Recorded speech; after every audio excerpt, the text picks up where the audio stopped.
Assalamualaikum. I am Ridwan Tanzil. I am a student of Bangladesh Air Force Shine College. The name of my project is Smart Safe and Secure Route Management System. Now I am going to brief it. Our project name is Smart Safe and Secure Route Management System. এখানে মূল উপজীব্য বিষয় হচ্ছে বাংলাদেশের রাস্তাকে নিরাপদ রাখা এবং রাস্তাকে উন্নত করা। এখানে প্রথমে রয়েছে ডাবল ডিগার রোড। বাংলাদেশ দেখা যায় বাংলাদেশে হলো আয়তনের দিক থেকে পৃথিবীর 90তম দেশ এবং জনসংখ্যার দিক থেকে 8তম দেশ। সেক্ষেত্রে বাংলাদেশের জনসংখ্যা দিন দিন বৃদ্ধি পাচ্ছে এবং তার কারণে বাংলাদেশের গাড়ির সংখ্যা দিন দিন বৃদ্ধি পাচ্ছে, যার ফলে দেখা যায় বিভাগীয় এবং জেলা শহরে গাড়ির যানজট প্রচুর পরিমাণে আমাদের নিত্যসঙ্গী হিসেবে দাঁড়াচ্ছে, যার ফলে আমরা প্রচুর পরিমাণে সমস্যার সম্মুখীন হচ্ছি। সেক্ষেত্রে যদি আমরা এরকম ডাবল ডিগার অথবা ট্রিপল ডিগার রোড ব্যবহার করি, মানে যার উপর দিয়ে গাড়ি চলবে এবং নিচ দিয়ে গাড়ি চলবে, মানে 3টা রাস্তা এবং 4টা রাস্তা করা যাবে, সেক্ষেত্রে ব্যবহার করি তাহলে আমাদের এক রাস্তায় যে পরিমাণ যানবাহন চলতো, মানে জাম সৃষ্টি হইতো, সেক্ষেত্রে যদি আমরা 3টা অথবা 4টা ভাগে বিভক্ত করতে পারি তাহলে আমরা সেই যানজট থেকে মুক্তি হবো এবং দ্রুত আমাদের গন্তব্যস্থলে পৌঁছাতে পারবো।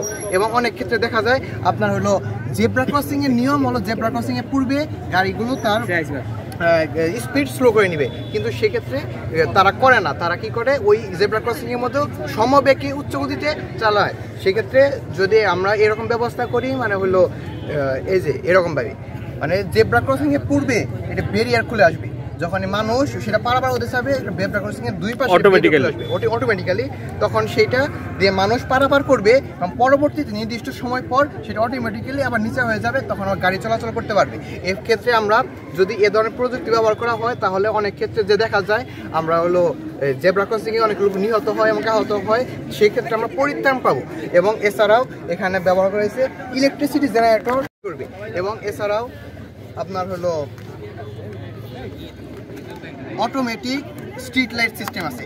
অর্থাৎ যখনই স্ট্রিট লাইটে নিচে দেখা যায় সারা বাংলাদেশের রাত্রে যখন স্ট্রিট লাইটগুলো সারা রাত ব্যাপী জ্বলে থাকে, তখন সেক্ষেত্রে আমরা যদি মোশন ডিটেক্টর স্ট্রিট লাইট ব্যবহার করি তাহলে সেক্ষেত্রে আপনার আমাদের বিদ্যুৎ অপচয় অনেক কম হবে। ধরেন যখনই কোনো গাড়ির নিচে কোনো স্ট্রিট লাইটের নিচে লাইট জ্বলবে যাবে, তখনই হলো গাড়ির নিচে লাইটটা জ্বলে উঠবো, আবার যখনই পার হয়ে যাবো তখন বন্ধ হয়ে যাবো। ঠিক কীভাবে যদি সকল স্ট্রিট ল্যাম্প করা হয় এবং প্রত্যেকটি স্ট্রিট ল্যাম্প প্রত্যেক 3টি স্ট্রিট ল্যাম্প একটি সিরিজ হিসেবে কাজ করবে, অর্থাৎ গাড়ি যখনই কোনো স্ট্রিট ল্যাম্পের নিচে যাবো তার পিছনে স্ট্রিট ল্যাম্প, তার সামনে স্ট্রিট ল্যাম্প, তার পিছনে স্ট্রিট ল্যাম্প, তার সামনে স্ট্রিট ল্যাম্প জ্বলে উঠবো এবং তার ঠিক উপরে থাকা স্ট্রিট ল্যাম্প জ্বলে উঠবো, যার ফলে গাড়িটি তার পরবর্তী রোডটি দেখতে পারবো। এভাবে প্রত্যেক 3টি রাস্তা যদি সিরিজ ম্যামে কাজ করে তাহলে আমরা প্রায় রাত্রে যে পরিমাণ বিদ্যুৎ খরচ হয় তার 80 to 90% বিদ্যুৎ আমরা সঞ্চয় করতে পারবো, যার ফলে আমাদের যে বিদ্যুৎ ঘাটতি দেখা যায় সেটা আমরা পূরণ করতে পারবো।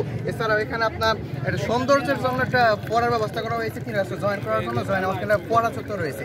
সুতরাং উপসংহারে এটাই বলবো, যদি বাংলাদেশের প্রত্যেকটি রাস্তাকে